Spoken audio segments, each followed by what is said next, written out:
আসসালামু আলাইকুম ওয়া রাহমাতুল্লাহি ওয়া বারাকাতুহু। আলহামদুলিল্লাহি ওয়াহদা ওয়াসসালাতু ওয়াসসালামু আলা আবদিহিল মুস্তাবা আল মুস্তাফা ওয়া আলা আলিহি ওয়া সাহবিহি রাশাদা। বন্ধুরা, দি ইসলামিক পডকাস্ট থেকে স্বাগত জানাচ্ছি মাসুম বিল্লাহ বিন রেজা। আজ আমার সাথে রয়েছেন কোহোস্ট হিসেবে বিশিষ্ট ইসলামী চিন্তাবিদ, শিক্ষাবিদ, লেখক, সাংবাদিক শেখ আলী হাসান তৈয়ব। আসসালামু আলাইকুম ওয়া রাহমাতুল্লাহি ওয়া বারাকাতুহু। ওয়া আলাইকুম আসসালাম ওয়া রাহমাতুল্লাহি ওয়া বারাকাতুহু। মুহতারাম, কেমন আছেন সব মিলে? আলহামদুলিল্লাহ, বারাকাল্লাহু ফিকুম। আপনি কেমন আছেন? ওয়াইয়াকুম, আলহামদুলিল্লাহ, আমিও ভালো আছি। আজ আমরা যে বিষয় নিয়ে কথা বলবো সেটা হচ্ছে যুবকদের আদর্শ রাসূলুল্লাহ সাল্লাল্লাহু আলাইহি ওয়াসাল্লাম। শুরুতেই জিজ্ঞেস করব তরুণের আদর্শ রাসূলুল্লাহ সাল্লাল্লাহু আলাইহি ওয়াসাল্লাম, এই বিষয়টা নিয়ে। ধন্যবাদ। নাহমাদু ওয়া নুসাল্লি আলা রাসূলিহিল কারীম। লাকাদ কানা লাকুম ফি রাসূলিল্লাহি উসওয়াতুন হাসানাহ। প্রতিদিনের পুষ্টির চাহিদা পূরণে পরিপূর্ণ আস্থায় আরডি ইউএইচটি মিল্ক, ভালোবাসার বিশুদ্ধতায়। আল্লাহ নবী সাল্লাল্লাহু আলাইহি সাল্লাম তিনি পৃথিবীর শ্রেষ্ঠতম মডেল। আমরা পৃথিবীতে অনেক রকমের মডেল দেখি, বিজ্ঞাপনের মডেল দেখি, ক্রিকেটের মডেল দেখি, তারকা, বিভিন্ন রকমের তারকা, কিন্তু পৃথিবীর শ্রেষ্ঠতম মডেল হলেন মুহাম্মদুর রাসূলুল্লাহ সাল্লাল্লাহু আলাইহি ওয়াসাল্লাম। সব মানুষকে বানিয়েছেন আল্লাহ, আর আল্লাহ সার্টিফিকেট দিয়েছেন লাকাদ কানা লাকুম, তোমাদের জন্য রয়েছে আল্লাহ রাসূলের মধ্যে মহত্তম, শ্রেষ্ঠতম, উত্তমতম উসওয়াতুন হাসানা। আল্লাহ নবী সাল্লাল্লাহু আলাইহি ওয়াসাল্লাম সব দিক থেকে আদর্শ, বিশেষ করে যুবকদের জন্য, তরুণদের জন্য, আমাদের যারা ভবিষ্যৎ, ফিউচার, সেই জেনারেশনের জন্য মুহাম্মদ সাল্লাল্লাহু আলাইহি ওয়াসাল্লাম হলেন শ্রেষ্ঠতম আদর্শ। আজকে যুবকরা পৃথিবীর নানান মানুষের আদর্শ মানে, এই আদর্শগুলো তাদেরকে জাহান্নামের দিকে নিয়ে যায়, দুনিয়া ধ্বংস করে দেয়, পরকাল ধ্বংস করে দেয়। কিন্তু তিনি এমন একজন আদর্শ যে আদর্শকে যদি অনুসরণ করে সে নাজাত পেয়ে যাবে। এর সার্টিফিকেট নাই, আল্লাহ তাআলা রাসূলুল্লাহ সার্টিফিকেট দিয়েছেন। আপনি দেখুন নবী সাল্লাল্লাহু আলাইহি সাল্লাম তিনি আমাদের বয়সে, তরুণদের বয়সে যখন ছিলেন, টকবগে তারুণ্যে যখন তিনি ছিলেন, তার সেই গমগমে দিনগুলো কেমন ছিল আমরা দেখি যে তিনি তখন নবী হননি, তিনি কৈশোর উত্তীর্ণ হয়ে যৌবনে পদার্পণ করেছেন। এরকম সময়ে দেখছি যে তিনি এলাকার মানুষদের অনাচার দেখে তিনি ব্যথিত হয়েছেন, তিনি তাকে ভেতরে ভীষণভাবে পীড়িত, যুদ্ধ দেখে। তখন তিনি কি করলেন, তার মতো সমমনা কিছু ভালো মানুষকে, তরুণকে খুঁজে বের করলেন, বের করে তরুণরা একটা সংঘ করলেন, যেটাকে হেল্পফুল ফুজুল বলা হয়। আমরা দেখছি যে তরুণরা, তারুণ্যের বয়সে আমরা বসে বসে একসাথে কিভাবে গেমস খেলা যায়, কিভাবে আড্ডা দেওয়া যায়, এসব করছে। আর বিশেষ করে আমাদের মহল্লাগুলোতে, শহরগুলোতে আপনি দেখবেন এখন কিশোর গ্যাং আতঙ্কের একটা কারণ হয়ে দাঁড়িয়েছে। হে তরুণ, হে যুবক, হে বৃদ্ধ, হে সর্ববয়সের মানুষ, আপনি খেয়াল করুন আল্লাহ নবী সাল্লাল্লাহু আলাইহি ওয়াসাল্লাম এই বয়সে কি করেছেন। তাকে আমরা দেখি যে তিনি মানুষকে নিয়ে ভেবেছেন, জাতিকে নিয়ে ভেবেছেন। তিনি যে এখনো কিছু করেন না, এখনো চাকরিতে যান নাই, ব্যবসা শুরু করেননি, তার নিজের এখন ফিউচার ঠিক নাই, কিন্তু তিনি মানুষকে নিয়ে ভাবছেন, সমাজের শান্তিটা ভাবছেন। এবং কেন নয়, তিনি রাহমাতুল লিল আলামিন, সারা পৃথিবীর জন্য রহমত। তো তিনি মানুষের কল্যাণের জন্য তাদেরকে নিয়ে, যে এলাকায় রাহাজানি হয়, চুরি হয়, ডাকাতি হয়, মুসাফির আসলে তার উপর সবাই মিলে সম্মিলিতভাবে অ্যাটাক করে, জুলুম করে, তিনি বলেন যে দেখো আমরা একটা কাজ করব, যখনই কোনো মুসাফির আসবে তাদেরকে নিরাপত্তা দেব, তাদের যদি থাকার জায়গা না থাকে থাকার জায়গার ব্যবস্থা করব, তাদের খাওয়ার ব্যবস্থা করব।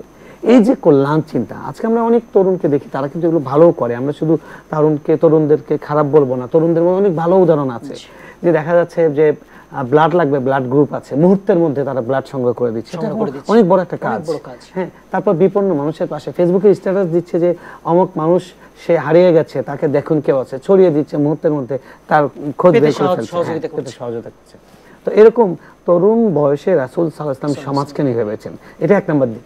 দুই নম্বর দিক দেখুন, তরুণ বয়সে যখন তিনি যৌবনে পদার্পণ করেছেন, তখন তিনি আল্লাহকে নিয়ে ভাবছেন যে সবাই শিরিক করে, সবাই মূর্তি পূজা করছে, মানুষ নিজে এটা বানাচ্ছে, আবার সে নিজে তার কাছে চাচ্ছে জীবন মৃত্যু।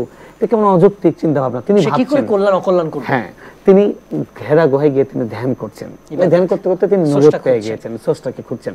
তো আমরা তরুণদেরকে বলবো যে আমাদের এই যুবক বয়সে, এই তারুণ্যের গমগমে দিনগুলোতে আমাদেরকে ভাবতে হবে, যেমন সমাজ নিয়ে ভাবতে হবে, আমি কোত্থেকে এসলাম, আমার গন্তব্য কি, আমার মঞ্জিল কি, এটা আমাকে ভাবতে হবে, এটা আমাকে চিন্তা করতে হবে। আমরা এভাবে চিন্তা করে করে যেন আল্লাহকে খুঁজে পাই। সেই যুবকের মতো সালমান ফার্সি, তিনি এক দেশ থেকে খুঁজে আসছেন, সেই পারস্য থেকে চলে আসছেন। যায়েদ বিন হারেসা একদম তরুণ যুবক, তিনি হারিয়ে গিয়েছেন, তাকে বিক্রি করে দিয়েছে হাটে। তাকে হজের সময় এসে তার চাচা দেখে ফেলেছেন, দেখে বলছেন যে এই ছেলেটা যেখানে থাকে, যেই বাড়িতে থাকে, এলাকার লোকরা বললো তিনি খুব ভালো মানুষ, তোমরা যাও তার কাছে রিকোয়েস্ট করে দিয়ে দিবেন।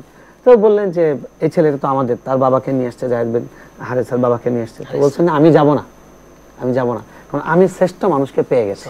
সুবহানাল্লাহ। রাসূলুল্লাহ সাল্লাল্লাহু আলাইহি ওয়াসাল্লাম চরিত্রটা কেমন হ্যাঁ, ছিল? তো কেমন ছিল, ছোট বাচ্চা সে ধরে ফেলছে। ছোট বয়স। এবং আপনি দেখুন যে মক্কায় একটা বড় রকমের সবচেয়ে সারা পৃথিবীর তখনও পর্যন্ত কেন্দ্র কাবাঘর সারা পৃথিবীর কেন্দ্র দুনিয়ার শুরু থেকে। তো সবাই আরবের সবাই কাবার যারা প্রতিবেশী আছে, কাবার রক্ষণাবেক্ষণ যারা করে, কুরাইশ বংশ, তাদেরকে রেসপেক্ট করে, আলাদা রকমের সম্মান করে, ভক্তি করে।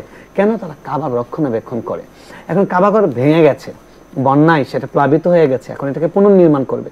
তো সব এলাকার লোকেরা একসাথে করে তারা পুনর্নির্মাণ করেছে, সবাই অর্থ দিয়েছে, কায়িক শ্রম দিয়েছে। দেবার পরে যে কাবাঘরের যে মূল আকর্ষণের জায়গা হাজের আসওয়াদ, কালো পাথর, এটা তো সাদা ছিল, এটা রাখবে, এটা বসবে, কিভাবে করবে? কেউ বলছে না এই সুযোগটা আমরা দেব না, সম্মান আমরা একাই নিব, হ্যাঁ বরকতের।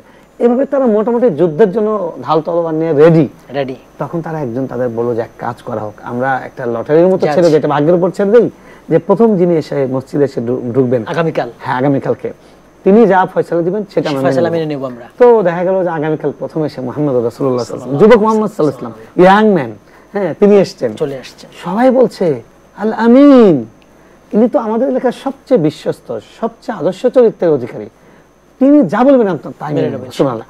আচ্ছা, সবাই যে এক বাক্যে বলে উঠলো আল আমিন, এটা তিনি এই যুবক বয়সে, তারুণ্যের উচ্ছল দিনগুলোতে, হ্যাঁ এই উচ্ছল দিনগুলোতেই তিনি মানুষের আস্থা কুড়িয়েছেন যে কখনো মিথ্যা বলেন না, কখনো ধোঁকা দেন না, কখনো অন্যের মানে অকল্যাণ করেন না, মানুষের কল্যাণ ভাবেন। তাহলে আজকে আমরা তারুণ্য যারা আছি, আমাদের জীবনের আমাদের লাইফস্টাইল কি হবে? আমাদের লাইফস্টাইল এইটাই যে আমরা মানুষের কল্যাণ করতে চাই, আমরা কারো ক্ষতি করব না, আমার দ্বারা যেন কেউ ক্ষতি না হয়, ক্ষতির শিকার না হয়, লা দরারা ওয়ালা দিরারা, আমি কারো ক্ষতি করব না, আমি নিজে ক্ষতির শিকার হব না। আর খায়রুন নাস আনফাউন নাস, সবচেয়ে ভালো ওই মানুষ যে মানুষের ভালো কাজ করে। এবং রাসূল সাল্লাল্লাহু আলাইহি ওয়াসাল্লাম বলেছেন ইয়ারহামু মান ফিল আরদি ইয়ারহামুকুম মান ফিস সামা, এই জমিনবাসী যারা আছে তাদেরকে তোমরা দয়া করো, ভালো করো, কল্যাণ করো, মঙ্গল করো, তাদের হিত সাধন করো, আল্লাহ আকাশে যিনি আছেন তিনি তোমাদেরকে কল্যাণ সাধন করবেন। সুতরাং তরুণদের ভাবনা কি হবে? ভাবনা মানুষের কল্যাণ সাধন কথা, তার মতো সুখ কোথাও, শুধু নিজের জন্য না, তার মতো সুখ কোথাও কি আছে? আপনার কথা ভুলিয়ে যাও। তো এই যে নিঃশেষে প্রাণ যে করিবে দান, ক্ষয় নেই তার ক্ষয় নেই, আমি অন্যের চিন্তা করব। আল্লাহ রাসূল সাল্লাল্লাহু আলাইহি ওয়াসাল্লাম বলেছেন ইয়া রাসূলুল্লাহ, দ্বীন কি? উনি বলেছেন আদ-দ্বীন আন-নাসিহা, দ্বীন হলো, ইসলাম হলো, সেটা হলো মানুষের কল্যাণ কামনা করা। সুতরাং তারুণ্যের এই দিনগুলোকে আমরা নবী সাল্লাল্লাহু আলাইহি ওয়াসাল্লামকে দেখি, তিনি মানুষের অকল্যাণ দূর করার জন্য সঙ্গ করেছেন। সুতরাং আমরা যে একসাথে হব, আমাদের ইউনিটি, এই ইউনিটি হবে পরের উপকারার্থে, সমাজের উপকারার্থে, রাষ্ট্র, দেশ, সমাজকে এগিয়ে নেওয়ার জন্য। 2 নম্বর আমরা দেখি যে তার চারিত্রিক বিষয়টা কেমন ছিল। মক্কার সবাই তার কাছে আমানত রাখতো, আল আমিন বলতো, যে কারণে তিনি যখন এসে প্রবেশ করেছেন সবাই ঠান্ডা হয়ে গেছে, না উনি যা করেন তাই করেন। তারপরে দেখেন উনি কিভাবে সমাধান দিলেন, কিরকম বিচক্ষণতা দেখালেন, কিরকম প্রত্যুৎপন্ন মতিত্ব তিনি দেখালেন, এবং তিনি কি ধরনের ক্রিয়েটিভিটি দেখালেন, ক্রিয়েটিভিটির প্রমাণ দিলেন তিনি। যে তিনি বললেন যে দেখো আমার কাছে একটা একদম আনকমন একটা আইডিয়া আছে, সেটা কি? সেটা হলো যে একটা মানে চাদর বিছিয়ে দাও, এই চাদরের মধ্যে এই হাজার আসওয়াদটা রাখা হবে, সবাই এই পাথরটা একজন এক এক সাইড থেকে ধরবে, সবার কন্ট্রিবিউশন হয়ে গেল, সবাই সমান পেয়ে গেল। তো তিনি সেই কাজটা করলেন, তারপরে তিনি নিজ হাতে আবার ওখানে সবাই মেনে নিল। এখানে আমরা আরো একটা জিনিস দেখি, তার চারিত্রিক কারণে তার উপর সবার আস্থা। আমরা প্রত্যেকটা যুবকরা যেন আমরা পরিবারের জন্য আস্থার কেন্দ্র হতে পারি, আমরা সমাজের জন্য আস্থার কেন্দ্র হতে পারি। আমাদের মহল্লার মধ্যে একজন মানুষ বিপদে পড়েছে, যুবকরা ছুটে যাবে। হ্যাঁ, অনেক মহল্লা এরকম আছে আলহামদুলিল্লাহ, আমার মহল্লা যুবকরা তারা আগে ছুটে যেতেন, বিপদের কথা শুনলেই, কেউ অসুস্থ ছুটে গেছে, কেউ মারা গেছে, যুবকরা গিয়ে রাত 3টার সময় তার দাফন কাফনের ব্যবস্থা করছে। এরকম প্রত্যেকটা মহল্লায় যুবক, ভালো চিন্তা যারা আছে তাদের এগিয়ে আসা উচিত। তো রাসূল সাল্লাল্লাহু আলাইহি সাল্লাম দেখা গেল যে তিনি এখানে এমন একটি আইডিয়া দিলেন যে সবাইকে শামিল করা। আজকে আমাদের যুদ্ধ থেকে বেঁচে গেল, তো তাহলে আমরা চেষ্টা করব সমাজে হানাহানি, অনাচার এটা যেন দূর হয়। আরেকটা হলো সবাইকে নিয়ে চলা, একটা মানে সামাজিক জীব, আমাদের সোশ্যাল নেটওয়ার্ক আছে, সোশ্যাল নেটওয়ার্কের মাধ্যমে আমরা মানুষকে জড়িয়ে নেব, মানুষকে দূরে ছড়াবো না। আজকে যে আমাদের সোশ্যাল নেটওয়ার্ক, সামাজিক যোগাযোগ মাধ্যম, ফেসবুক, টুইটার, এগুলোতে আমরা একে অপরের কুচ্ছা রটনা করছি, একে অপরের আমরা অমঙ্গল কামনা করছি, এবং আমরা মানে কার চরিত্র, বেডরুমের বিষয় নিয়ে, ব্যক্তিগত বিষয়গুলো নিয়ে, এগুলো তো হারাম। কারো দোষ ছিদ্রান্বেষণ করা হারাম, চগলখোর। আল্লাহ নবী সাল্লাল্লাহু আলাইহি ওয়াসাল্লাম কবরের পাশ দিয়ে যাচ্ছেন, বলছেন শাস্তি দেওয়া হচ্ছে, এদেরকে শাস্তি দেওয়া হচ্ছে, 2টা কবরে শাস্তি হচ্ছে, তাদেরকে খুব বড় কোনো অপরাধ না, তোমরা যেটাকে গুনাহ মনে করো না, এরকম কারণ দেওয়া হচ্ছে। একজনের ভালো মতো পেশাব করে পবিত্র হতো না, আরেকজন ইয়ামশি বিল নামিমা, মানুষের চগলখড়ি করতো। সুতরাং আমাদের সোশ্যাল নেটওয়ার্ক গুলোতে এই যে চগলখড়ি, এটা থেকে আমাদেরকে খুব সাবধান হতে হবে। আমি একটা নিউজ পেলাম আর সেটা শেয়ার দিলাম, লোকটা হসপিটালে আছে, তাকে মোটামুটি 3-4 বার মেরে ফেলেছে, এরকম অনেকবার হয়েছে, জেনারেল 4-5 বার মেরে ফেলেছে। এবং আমরা দেখেছি যে মক্কার ইমাম তাকে 4-5 বার মেরে ফেলেছে।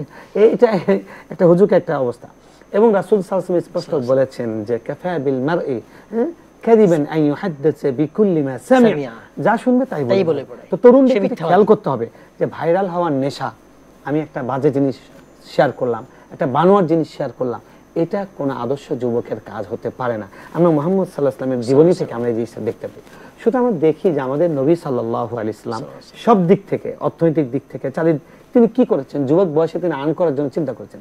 তিনি যখন কিশোর, যেহেতু তার জন্মের আগে বাবা মারা গেছে, জন্মের পরে বাবা মারা গেছে, তারপর দাদা মারা গেছে, চাচা মারা গেছে, তো তিনি চাচার সংসারে যখন ছিলেন, এই বয়সে তিনি চিন্তা করেছেন, চাচা এতগুলো সন্তান আপনি কষ্ট করে আর্ন করে আমাদের পেছনে ক্ষয় করছেন, আমাকে একটু কাজে নেন। তিনি চাচার সঙ্গে শামের সফরে গিয়েছেন, সিরিয়ার সফরে গিয়েছেন। এখান থেকে আমরা কি বুঝতে পারি যে তরুণ বয়সে চিন্তা করা, তুমি খালি যুবক মানুষ, তোমার বাবার টাকা আছে, বাবার থেকে টাকা নিচ্ছ, আজকে এই ফোন দি, হ্যাঁ। আমি দেখলাম যে পাকিস্তানের একজন তারকাকে, কবিকে জিজ্ঞেস করেছে যে মানে প্রেম ভালোবাসা বলতে কি বোঝেন, উনি বলে বাপের হোটেলে খেয়ে ফুটানি করা। উনি এটা ডাইরেক্ট উত্তর দিয়েছেন, দেখলাম আমি। হ্যাঁ, তো আসলেই আমাদের যুবকদেরকে এটা বুঝতে হবে, তোমার সুন্দর সুন্দর প্যান্ট, তোমার সুন্দর সেট, তুমি সুন্দর সেটের জন্য, তুমি আইফোনের জন্য বাবাকে প্রেসার ক্রিয়েট করছো, তিনি তো এই প্রেসারে স্ট্রোক করে মারা যাবেন, অনেক বাবা মারা যাচ্ছেন। এগুলো আমাদেরকে বুঝতে হবে। আমি তো আগামীকালকে বাবা হব, যুবক বয়স থেকে আমাদেরকে এটা বুঝতে হবে যে আমার পরিবারকে সাপোর্ট কি দেওয়া যায়। আমি যেন প্রয়োজনে অতিরিক্ত খরচ না নিই, বরং আমি 2 টাকা সাপোর্ট দেবো। ঢাকা ইউনিভার্সিটিতে বুয়েটে অনেক মানুষ পড়াশোনা করে, অনেক যুবক গ্রাম থেকে এসে পড়ছে, দিনের বেলা পড়ছে, রাতের বেলা রিক্সা চালাচ্ছে। এরাই সত্যিকার এই দেশ গড়ার, টিউশনি করছে, হ্যাঁ, টাকা দিচ্ছে, টিউশনি করছে, তারা অন্য ছোট ভাই বোনের পড়ার খরচ দিচ্ছে। তো সুতরাং আমরা বলবো যুবক বন্ধুরা, আপনাদের জন্য আদর্শ কিন্তু মুহাম্মদ সাল্লাল্লাহু আলাইহি ওয়াসাল্লামের এই তারুণ্যের এই দিনগুলো। তিনি এই বয়সে তিনি কাজ করেছেন, উদ্যোক্তা হয়েছেন, এবং তিনি ব্যবসায়িক পার্টনার হয়েছেন, তিনি শ্রম দিয়েছেন। আল্লাহ নবী সাল্লাল্লাহু আলাইহি ওয়াসাল্লাম বলছেন যে আল্লাহ এমন কোন নবী পাঠাননি যেই নবী রাখালের পেশা নেন। রাখাল তিনি শ্রমের ভিত্তিতে, যে আপনার এই রাখালে পালটাকে আমি দেখবো, আমার জন্য মাসিক বেতন এত। তো আমাদের নবী সাল্লাল্লাহু আলাইহি ওয়াসাল্লাম শ্রম দিয়েছেন। সুতরাং আমরা বলবো যে যুবকদের জন্য, তারা যেন রাসূল সাল্লাল্লাহু আলাইহি ওয়াসাল্লামকে যৌবনে এই কর্মস্পৃহা, কল্যাণকামিতা, অন্যের জন্য ভালো কাজ করা, এই আদর্শকে তারা ফলো করে।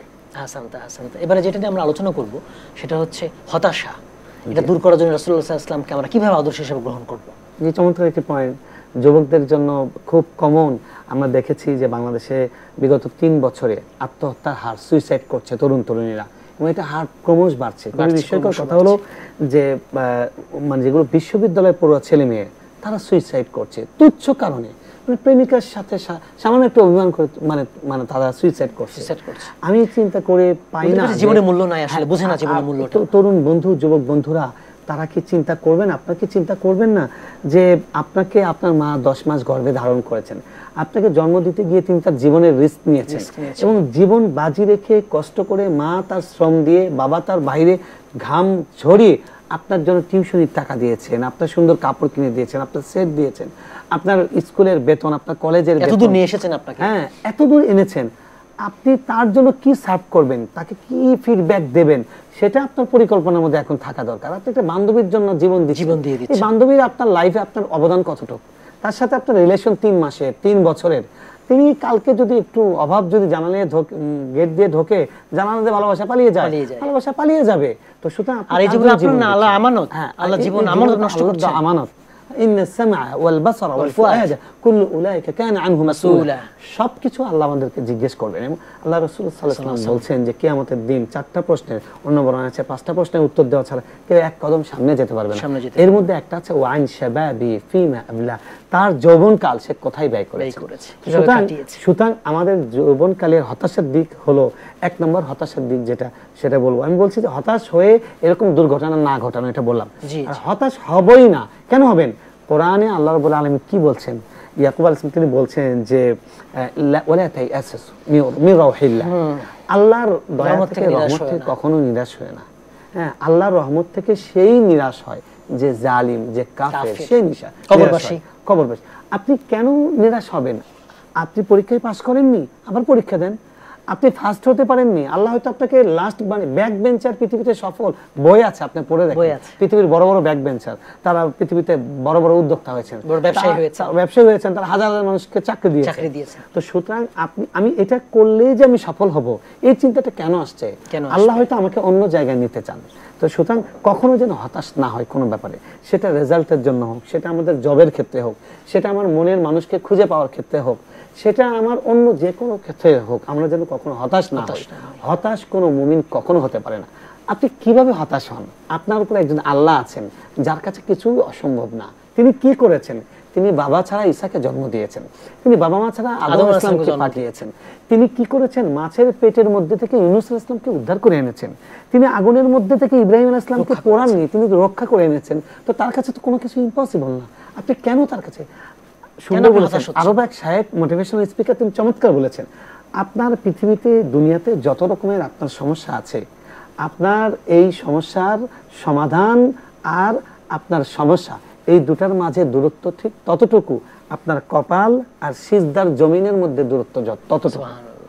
আল্লাহ কোরআনে বলেছেন ওয়াক্তারি ওয়াসজুদ, তুমি কাছে হও, কাছে আসো, সিজদা করো, ওয়াকুম মিনাস সাজিদিন, তুমি সিজদা দাও। আল্লাহ নবী সাল্লাল্লাহু আলাইহি ওয়াসাল্লাম সম্পর্কে হাদিসে আছে, কোনো সমস্যা হলে তিনি সিজদায় পড়ে যেতেন। যুদ্ধের জন্য তিনি নামাজ পড়তেন, সালাতে দাঁড়িয়ে যেতেন, বৃষ্টি হয়েছে নামাজ পড়তেন, সূর্যগ্রহণ হচ্ছে নামাজ পড়ছেন, যে কোনো সমস্যায় সংকটে ওয়াস্তাঈনু বিস-সাবরি ওয়াস-সালাহ, তোমরা সবরের মাধ্যমে মুসালাতের মাধ্যমে আল্লাহর সাহায্য চাও। যুবক বন্ধুদেরকে, তরুণদেরকে আমরা বলবো যে আমার যে ক্যারিয়ার গড়া, ক্যারিয়ার বিল্ড আপের জন্য পাগল, ঠিক আছে, চেষ্টা করেন, পরিশ্রম করেন, তবে একটাকে ধরে থাকবেন না, আঁকড়ে থাকবেন না। এটা না হলে পৃথিবী চলবে না, আমি বাঁচবো না, এই কথাটাই এটা একটা শয়তানের একটা কথা যে আমি বাঁচবো না। শয়তান আপনাকে ধোঁকা দিচ্ছে। আমার জীবনের মালিক তো আমি না, আমার জীবনের মাস্টার প্ল্যান আল্লাহর কাছে, আমার জীবনের মাস্টার মাইন্ড হলো আল্লাহ তাআলা। আমি জানি না, আল্লাহ হয়তো আমাকে ঢাকা ইউনিভার্সিটিতে চান্স দেননি, আল্লাহ আমাকে মেডিকেলে চান্স দিয়েছেন, মেডিকেলে দেননি, বুয়েটে দিয়েছেন, সরকারিতে পাই নাই, বেসরকারিতে পেয়েছি, আর ইউনিভার্সিটিতে পড়তেই পারি নাই, অসুবিধা কি? আল্লাহ হয়তো আমাকে বড় বিজনেসম্যান বানাবেন। তো আল্লাহ তাআলা আপনার ভেতর কি, আল্লাহ রাসূল সাল্লাল্লাহু আলাইহি ওয়াসাল্লামের একটা হাদিস আছে যে প্রত্যেকটা আন্নাসু মাআদিন, আল্লাহ নবী সাল্লাল্লাহু আলাইহি ওয়াসাল্লাম বলেছেন যে যেরকম বিভিন্ন খনি আছে, স্বর্ণের খনি, কয়লার খনি, অনেক খনি আছে, এক একটা মানুষের প্রতিভার খনি। সুবহানাল্লাহ, এক একটা মানুষ প্রতিভার খনি। এই বাংলাদেশে এমন অনেক ধনী ব্যক্তি আছেন যাদের টাকা বস্তায়, তারা গুনতে পারেন না, বস্তায় বস্তায়, গাড়িতে গাড়িতে টাকা, নিজের নামটা স্বাক্ষর করতে পারেন না। আমি তাদের নাম নিতে চাই না, এরকম অনেক এক্সাম্পল আছে। সুতরাং আমি যেন কখনোই নিজের হতাশার জায়গা নিতে না পারি। আমরা আল্লাহ নবী সাল্লাল্লাহু আলাইহি ওয়াসাল্লামের জীবন থেকে দেখতে পাই, তিনি সব জায়গায় সাহস রেখেছেন। তিনি হেরা গুহায় আশ্রয় নিয়েছেন, সেই গাড়ি সোরের মধ্যে আশ্রয় নিয়েছেন। গাড়ি সোরের মধ্যে দেখা যাচ্ছে আবু বকর দেখছেন যে পা উপর দিক থেকে দেখা যাচ্ছে যে তারা দাঁড়িয়ে আছে, হাতে তরবারি, জনজনানি দেখবে আর দিবে কোপ শেষ।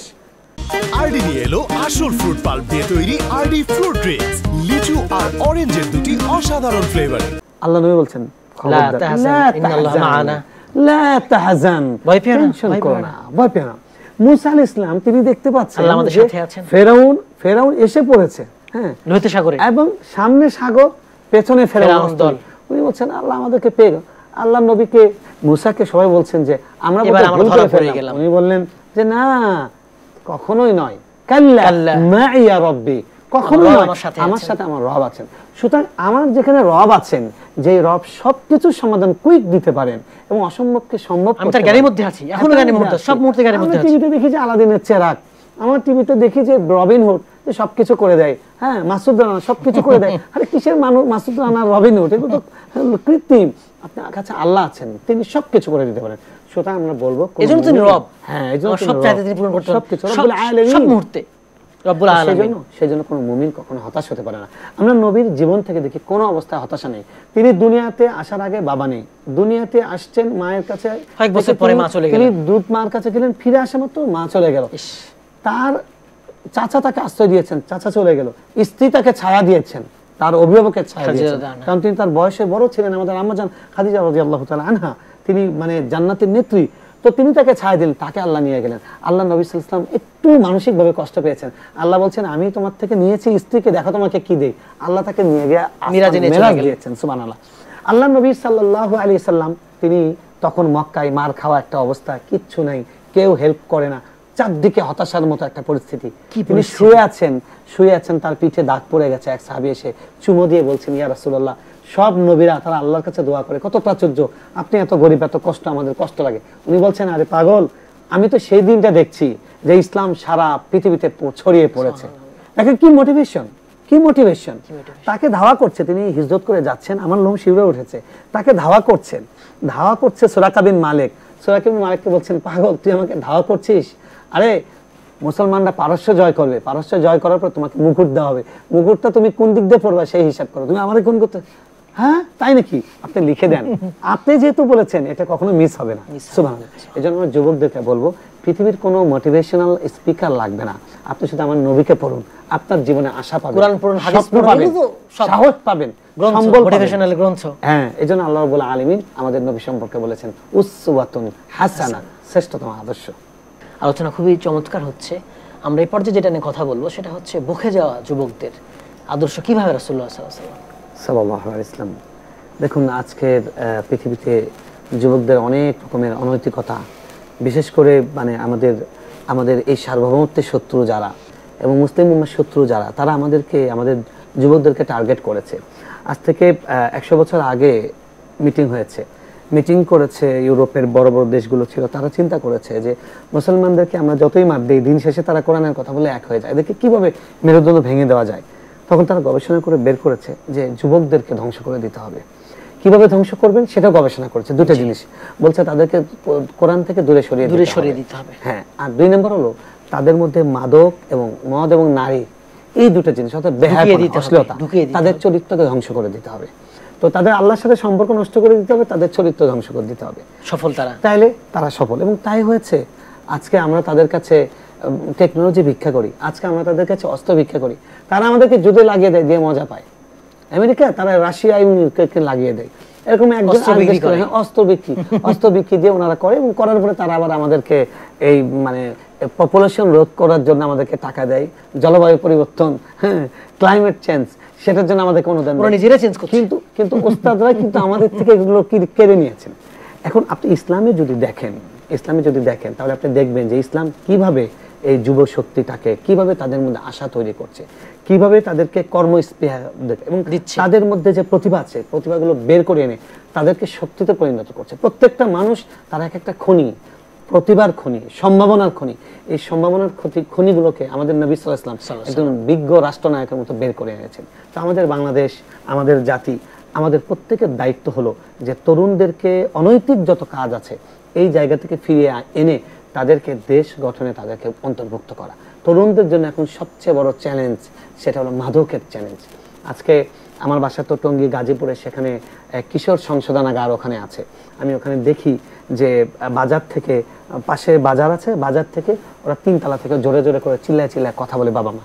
আমি তাদের সঙ্গে কথা বলেছি যে কি তাদের দেখেছে কত কষ্ট। 13 বছর 12 বছরের ছেলে তারা ড্রাগ এডিক্টেড। এটা কিভাবে হয়েছে? কারণ আমরা দেখি যে আমাদের পার্শ্ববর্তী কিছু দেশ আছে, তারা ইচ্ছা করে আমাদের মধ্যে ইয়াবা সাপ্লাই দিচ্ছে। কিছু পশু আছে এদেশের, যেই পশুগুলো তারা তাদের আঙুল ফুলে কলা গাছ হওয়ার জন্য আজকে মাদক আমদানি করছে। সরকারের এত রকমের উদ্যোগ, এত চেষ্টা, ক্রসফায়ার, তারপরেও তারা এই কাজগুলো করছে। তো এই জন্য আমাদের সমাজের এই যুবকদেরকে বাঁচানোর জন্য যুবক বয়সের আগেই, তারুণ্যে, কৈশোরে তাদের ভিতর ধর্মীয় মূল্যবোধ জাগ্রত করতে, যাতে তাদের ভিতর নেশা কখন না আসে। এটা মনে রাখতে হবে যে নেশা এমন ভয়ঙ্কর একটা জিনিস। আল্লাহ নবী সাল্লাল্লাহু আলাইহি সাল্লাম বলছেন যে একবার নেশা গ্রহণ করবে তার 40 দিন পর্যন্ত তার কোনো ইবাদত আল্লাহ কবুল করবেন না। এবং নেশা এমন জঘন্য জিনিস, নেশা তো দূরের কথা, যেই জিনিসটা দুর্গন্ধ ছড়ায়, রাসূল সাল্লাল্লাহু আলাইহি ওয়াসাল্লাম বলছেন ওটা যে খেয়েছে, সে পেঁয়াজ, সে রসুন, সে যেন মসজিদের কাছে না আসে, দুর্গন্ধ দূর করে আসে, কষ্ট পাবে। সুতরাং একটা মানুষ বিড়ি সিগারেটের পেছনে প্রতিদিন 200 টাকা ব্যয় করছে, 300 টাকা ব্যয় করছে। আমি বলি যে যুবক, আজকে যদি আল্লাহ কিয়ামতের দিন আপনাকে জিজ্ঞেস করেন আপনার মৃত্যুর পরে যে তুমি যে আমার অমান্য করেছো, নির্দেশ করে খেয়েছো, খারাপ জিনিস, হারাম জিনিস খেয়েছো, ছাড় দিলাম, কিন্তু টাকাটা যে ব্যয় করেছো স্ত্রীর পেছনে ব্যয় না করে, নিজের পেছনে ব্যয় না করে, হারাম খাতে ব্যয় করেছো, আগুন খেয়ে তুমি নিজেকে নিঃশেষ করে দিয়েছো, তোমার ফুসফুসকে শেষ করে দিয়েছো। এটার হিসাব দাও। এটা তো ধীরে ধীরে আত্মহত্যা করা। হ্যাঁ, আত্মহত্যা তো ওয়ালা তুলকু বিআইদিকুম ইলা তাহলুকা, এটা আত্মহত্যা। এবং বিশেষ করে আমাদের যুবকদের এই মাদকের চ্যালেঞ্জ থেকে দূরে থাকা, যে মাদক থেকে দূরে থাকার জন্য খুব দরকার সৎসঙ্গে স্বর্গবাস, অসৎসঙ্গে সর্বনাশ। যাদের বাজে অভ্যাস আছে, যেই বন্ধু, সেই বন্ধুগুলো থেকে দূরে থাকতে হবে। এবং বাবা মাকে ক্ষেত্রে অনেক বড় ভূমিকা রাখতে হবে যে আমার সন্তান কার সঙ্গে মেশে, বাবা মার সময় দিতে হবে বাচ্চাকে। আমি গতকালকে খেয়াল করছিলাম, আমার বাচ্চা 3 বার ফোন নিয়েছে, পরে আমি কয়েকবার ধমক দিলাম, কাজ হচ্ছে না, পরে আমি নিজে একটা ব্যাট নিলাম, ব্যাট, ক্রিকেটের ব্যাট। আমি বললাম বাবা তুমি বল করবে, আমি ব্যাট। 1 ঘন্টা বাচ্চাটা খুবই উচ্ছলতার সঙ্গে খেলে মোবাইল ভুলে গেল। হ্যাঁ, মোবাইল ভুলে গেল, মোবাইল সে নিচ্ছে না। এই জন্য আমাদের সন্তানদেরকে আমাদেরকে সময় দিতে হবে, যেটা আমরা দেখি রাসূল সাল্লাল্লাহু আলাইহি ওয়াসাল্লামের জীবনে তিনি যুবকদেরকে সময় দিয়েছেন। যুবকরা আসছে গ্রাম থেকে, তিনি তাদেরকে তার স্পেশাল কেয়ার নিয়েছেন। 40 দিন হয়ে গেছেন, হয়ে যাওয়ার পর ডেকে জিজ্ঞেস করছে, কি গো তোমাদের কি বাবার কথা মনে পড়ে না? তোমরা কি বিয়ে শাদী করেছো? তাহলে স্ত্রীর কাছে যাও, 15 দিনের ছুটি, তোমরা ঘুরে আসো, বাড়ি থেকে ঘুরে আসো। যুবকদের মানসিকতার দিকে খেয়াল করা আল্লাহ রাসূল সাল্লাল্লাহু আলাইহি ওয়াসাল্লাম সেটা করেছেন। এবং আমরা দেখেছি যে একজন যুবক, বকে যাওয়া একজন যুবক রাসূল সাল্লাল্লাহু আলাইহি ওয়াসাল্লামের কাছে এসে বলছেন, ইয়া রাসূলুল্লাহ, আমাকে একটু জেনা করার অনুমতি দেন। জি জি, এখান থেকে আমাদের অনেক বড়, আমি ঘটনাটা পড়লে অবাক হয়ে যাই, অনেক শিক্ষা আমাদের গার্ডিয়ানদের জন্য, আমাদের শিক্ষকদের জন্য, আমাদের ফেইথ লিডারদের জন্য অনেক বড় শিক্ষা, যে আমরা মানুষকে সংশোধন করতে গিয়ে রূঢ় আচরণ করি, ধমক দেই, শাসন করি। কি যুক্তি দিয়ে করলেন আপনি? আমাদের কারো কাছে যদি কোনো পীর সাহেবের কাছে, কোনো হুজুরের কাছে, কোনো ইমামের কাছে, কোনো বাবার কাছে, কোনো গার্ডিয়ানের কাছে যে বলে যে আমি তো আমার গার্লফ্রেন্ডের সঙ্গে একটু লিভ টুগেদার করতে চাই, জুতাটা তো পা থেকে হাতে উঠে যাবে মুহূর্তের মধ্যে। নবী সাল্লাল্লাহু আলাইহি ওয়াসাল্লাম কি বলছেন? বাবা এদিকে ঠান্ডা মাথায় তিনি সমাধান যুক্তি দিয়ে একবারে। আচ্ছা, তুমি যে কাজটা করতে চাচ্ছ যে নারীর সঙ্গে, তোমার বোনের সঙ্গে যদি কেউ জেনা করতে চায়, তুমি কি এটা অ্যাকসেপ্ট করবে? তোমার মা, ইয়া রাসূলুল্লাহ, অসম্ভব, আমি জান দিয়ে দিব, কখনো এটা হতে দিব না। তোমার মার সঙ্গে যদি কেউ, নাউজুবিল্লাহ, কখনো না। এভাবে মা, খালা, স্ত্রী সবগুলো উদাহরণ দিলেন। দেওয়ার পরে উনি বললেন যে তুমি যার সঙ্গে কাজ করতে চাচ্ছ সে কারো কন্যা, সে কারো বোন, সে কারো স্ত্রী হবে, সে কারো মা হবে, সে কারো খালা হবে। তুমি যে কাজটা করতে চাচ্ছ, তুমি অন্যের ব্যাপারে যেটা গ্রহণ করতে পারছো না, তুমি সেটা তুমি অন্যের সঙ্গে সেটা কিভাবে করবে? তার মোটিভেশন, তার ব্রেনটা সাথে ক্লিয়ার হয়েছে। শুধু তাই না, এরপরে কি করেছেন, এটা অনেক বড় শিক্ষা। এরপরে উনি তার বুকে হাত দিয়েছেন, দিয়ে দোয়া করে দিয়েছেন, আল্লাহ এই যুবকের অন্তরকে পবিত্র করে দিন। সুতরাং আজকের বকে যাওয়া তারুণ্য, আজকের ড্রাগ এডিক্টেড যে সমস্ত যুবকরা আছে, এদেরকে প্রচন্ড রকমের ভালোবাসা দেওয়া দরকার। আমি বাবা হিসেবে ভালোবাসা দেওয়া দরকার। হ্যাঁ, তাদেরকে শুধু শাসন করা নয়, তাদেরকে শুধুমাত্র তাদের উপর ভায়োলেন্স করা নয়, তাদেরকে আদর দেওয়া দরকার, মায়া দেওয়া দরকার। আমরা নবী সাল্লাল্লাহু আলাইহি ওয়াসাল্লামকে দেখছি যে তিনি বকে যাওয়া তরুণকে কিভাবে সুপথে এনেছেন, কি পথে তিনি তাকে ভালোবেসে কাছে নিয়েছেন এবং তার জন্য দোয়া করেছেন। আবার দেখেন, আল্লাহ নবীর কাছে এসে এক যুবক এসে বলছে, ইয়া রাসূলুল্লাহ, রোজা রেখে কি স্ত্রী সহবাস করা যায়? আল্লাহ নবী সাল্লাল্লাহু আলাইহি ওয়াসাল্লাম বলছেন, না, করা যায় না। আবার একটু বৃদ্ধ একজন আসলেন, সে বলেন, স্ত্রীর সঙ্গে রোজা রেখে কি স্ত্রীকে মানে চুমু দেওয়া এগুলো করা যায়? আলিঙ্গন করা না, করা যাবে না, যুবককে বলেন। আবার বৃদ্ধ একজন এসেছেন, আসার পর বলছেন, সংযম করতে পারবে না। হ্যাঁ, করা যাবে, কোনো অসুবিধা নেই, কিন্তু ওই কাজ করা যাবে না, দাম্পত্য মিলন করা যাবে না। তখন তৃতীয় একজন বললেন যে আপনি যুবককে অনুমতি দিলেন না, তাকে দেখে একই জিনিস। রাসূল সাল্লাল্লাহু আলাইহি ওয়াসাল্লাম বলেন, যুবক নিজেকে কন্ট্রোল করতে পারবে না।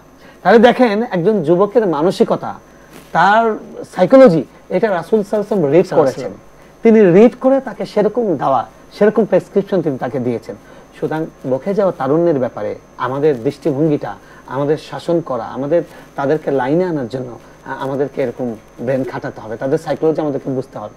আমরা উদাহরণ দিব যে আরে আমাদের বাবা আমাদেরকে দৈনিক 2 টাকা করে দিত না, আর তোমরা এখন 200 টাকা চাও। হ্যাঁ, যুবকরা এসে বলে হবে না।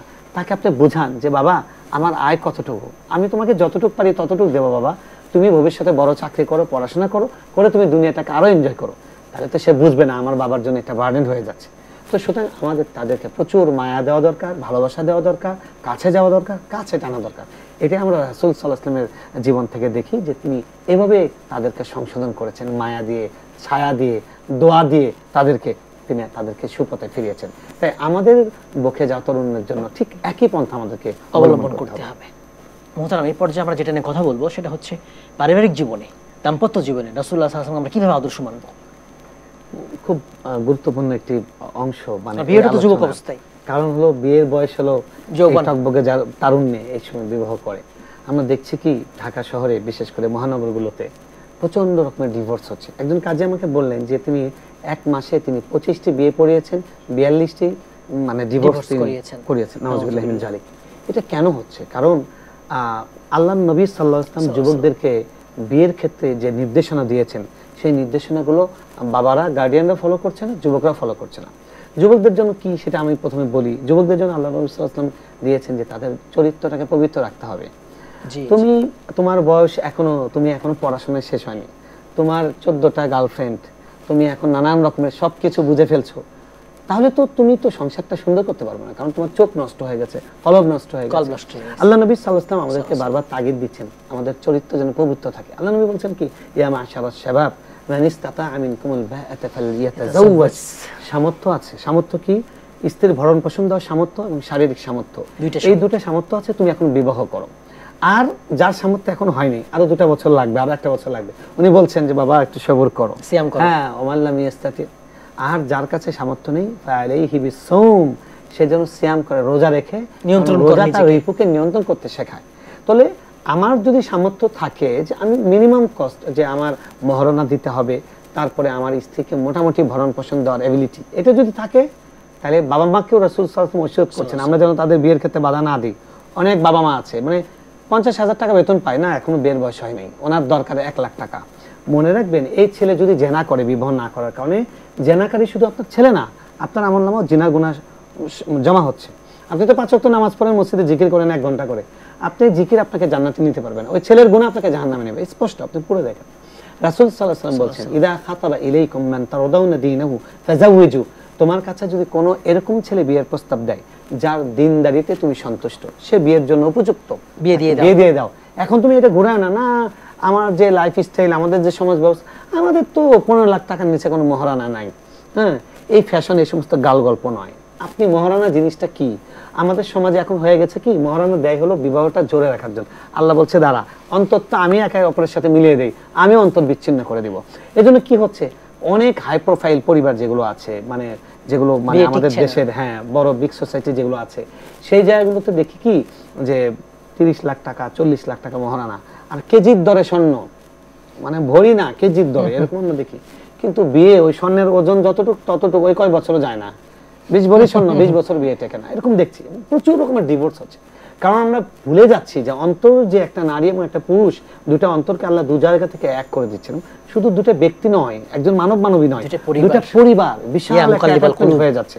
তো ওনার কাছে আল কলবু বাইনা আসাবিআর রহমান, মানুষের অন্তর আল্লাহর আঙ্গুলের মধ্যে আছে, আল্লাহর 2 আঙ্গুলের মধ্যে আছে। তো এটা আল্লাহর কাছে চাইতে হবে, চাওয়ার জন্য আল্লাহর পথে আসতে হবে। আল্লাহর পথ কি? আল্লাহ রাসূল সাল্লাল্লাহু আলাইহি ওয়াসাল্লাম বলেছেন, আ'যামুন নিকাহি বারাকা আইসারুহা মাউনা। সবচেয়ে বরকতময় বিয়ে সেটা যেই বিয়ের মধ্যে যত কম খরচ করা, বিশেষ করে বাহুল্য বর্জন করা হয়। অপচয়কারী শয়তানের ভাই।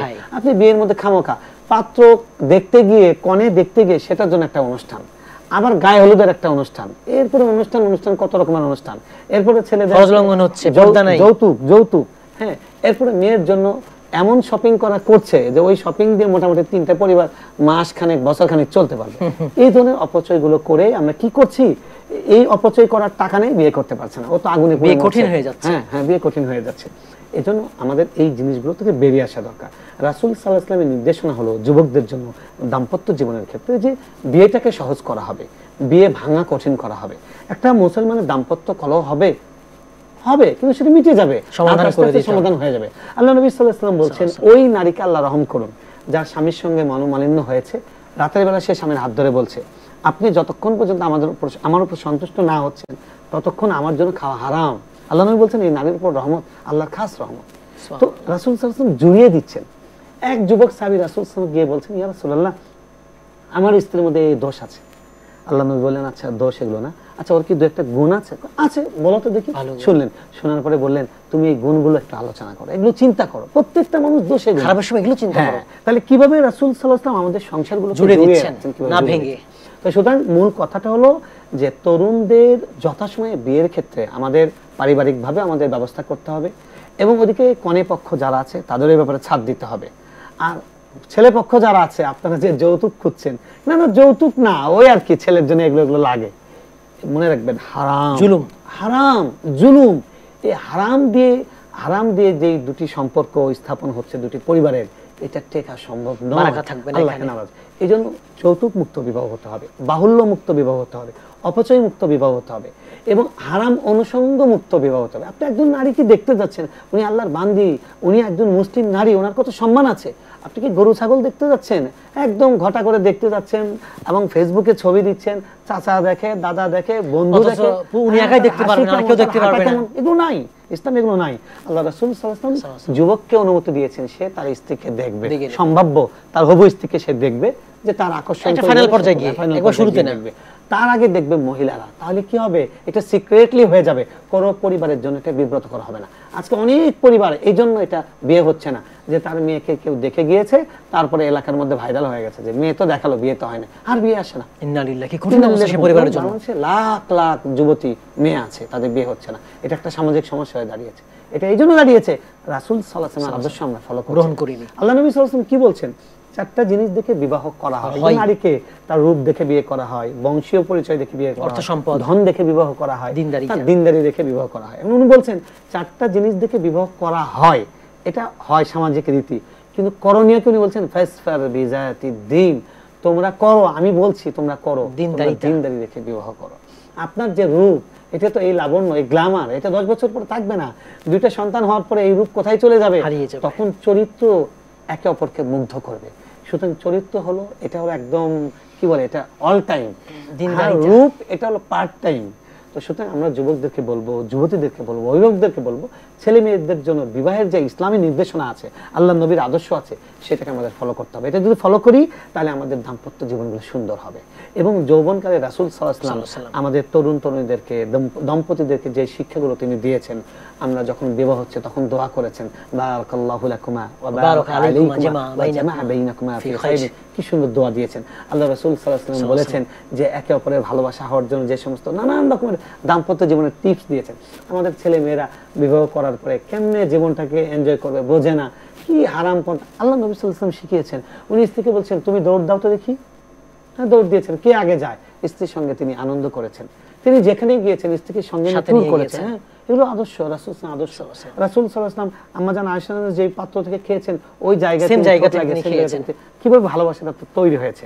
এভাবে আমরা কিন্তু রোমান্স করতে পারি বৈধভাবে, বিয়ের পরে দাম্পত্য জীবন সব বিয়ের পরে, আফটার ম্যারেজ।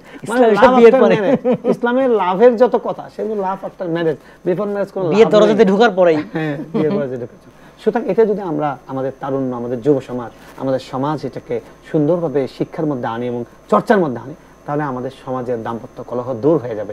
এবং যুবকদের হতাশা থেকে, এই ধরনের তারা কিছু পাচ্ছে না, হ্যাঁ, তারা সুইসাইড করছে, নেশা করছে।